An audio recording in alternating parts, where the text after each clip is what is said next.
What's up, good people? Mark Holmes here, and as always, I want to say thank you all for watching, commenting, subscribing, and being part of the Joe Boo Sports Report. Without you guys, as well as you ladies, you know that this literally does not work.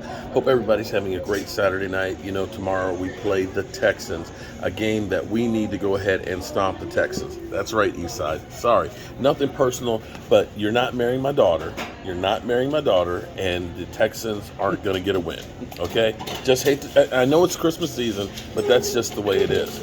You know, I am truly blessed because I have you guys out there, and very rarely do I get to meet as many of you great fans out there as I do. But tonight it was actually really, really cool because you know, we've had sometimes, you know, E2 Blue can't come because he's got his son to take care of and other things he's got to do. And DMV, you know, I mean, what? Why are you hitting me like that? But I mean, no, I'm not putting people, I don't mean to put them on blast, but, you know, life gets in the way. I mean, we all got, you know, like Tom Brady said, I got shit to do. And it's not only Tom Brady, everybody's got shit to do. I got shit to do. I know you do. Right, see? I got shit to do. And so, you know, people can't always show up. So we ended up saying, you know, we need to have some more of you great fans come through. And last week we had Wes come through. Shout out to Wes. Wes, by the way, was it his sister? Yes. Oh, my God, Wes. The goodie bag that you left. Now, let me say, if you happen to come to the house and you're bringing a goodie bag like Wes had, the candy is like the candy and the cookies and I'm gonna tell you, I've never had crackers before that literally tasted like fresh garlic bread. The crackers literally, they tasted like garlic bread that was fresh out the oven. It was incredible. And yeah, that's one of the reasons why I need to go on a diet. But today or tonight and getting ready for tomorrow, we have another guest that's coming through. And unlike, you know, Wes is, you know, he's around the corner or so, you know, well, not quite around the corner. He's a little further away. We actually have my man, Michael. And Michael, shout out to you, Michael. What's up, y'all? Michael came from Cali to hang out with us. Reppin' Cali. And I'm going to tell you, you know, you know, people, you know, my theme song is The Most Interesting Man in the World. I learned some stuff tonight that was just literally just blew my mind away. Because he's talking about the racing cars that he deals with. They're NASCAR? No, not NASCAR. NHRA drag race. Okay, drag racing cars. Check this shit out. These motors have a 12,000 horsepower rating on it. But wait, there's more. They use like basically rocket fuel, you know, like the space shuttle, you know, and everything else. They literally break these things down in an hour. Oh, I'm sorry, 58 minutes. 58 minutes. 50, and then they're ready to go again. You get one shot, and then you got to break it down and how does that work? I mean, who came up with that? Wally Parks in the early 50s came up with the different racing. He came up with the NHRA, National Hot Rod Association. And that's crazy. 12. It just grown from then. Not 1,200. 12,000. That's a lot of power. And so literally, he's saying in 1,000 feet, they go from 0 to 315? 335. In 1,000 feet. That's literally like you're strapped to a rocket. Pretty much what it is. Runs on rocket fuel, nitromethane.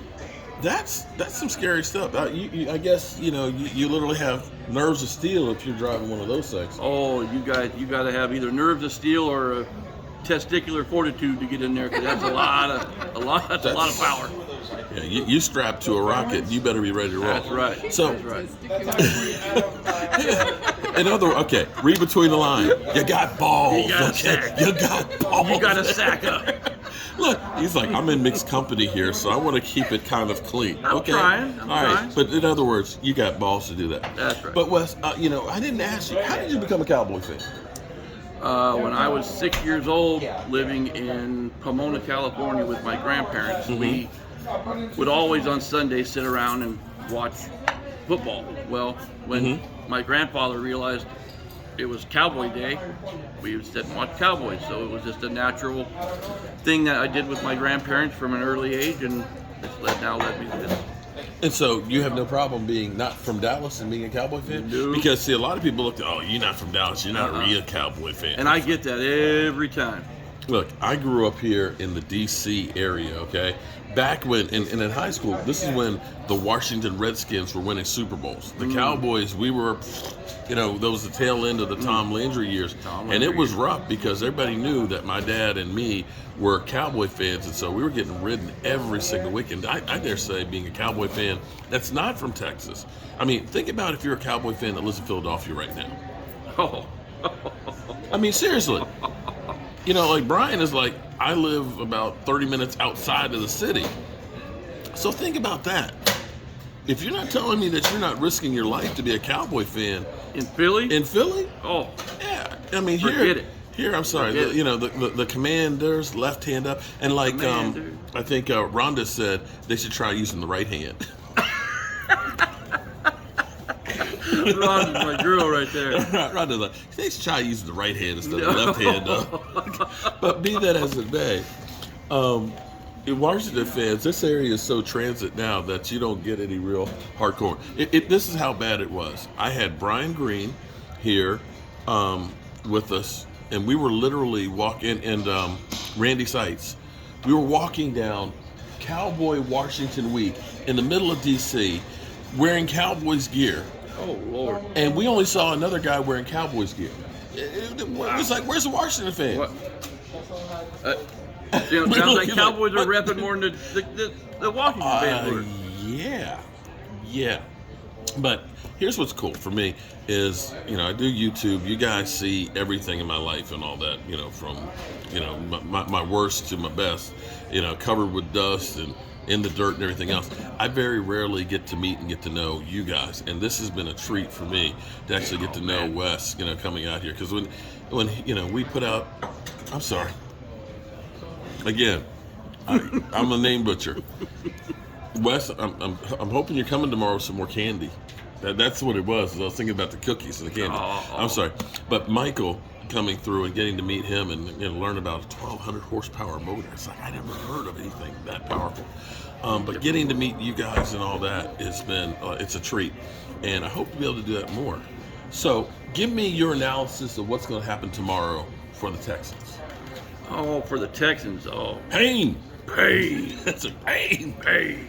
Yeah, lots of pain. We know that they're going to be short Brandon Cooks, a guy that we tried to get. I think their other wide receiver is out. They're inserting David Mills back into starting lineup. I was wondering about if they were going to put David Mills back. Yeah, David Mills is going to be starting for him again. Okay. And they have a lot to play for, which is the number one pick. Oh, well, that's pretty big. Yeah, the number one pick. So Eastside, but see, here's the thing. This, by definition, is truly attractive. This is one of those ones where, like Green Bay, you take them lightly. Oh, they're doing terrible. We just have to show. No, they got to show up and they got to show off and kick butt early and often. So that's what I hope. So my man here is like pacing himself for tomorrow because he knows we got the big sub. He's worried. The buffalo cauliflower things filled him up. So I'm man, dude, you a lightweight. I am. Well, if I hadn't eaten that pizza in Austin, I think I'd have been all right. But that bread got to me. Via Austin to here. Wow. That's my dedication to Mark Holmes and the Dallas Cowboys. That's crazy to me. All right. We'll see you guys in the Man Cave later. Peace.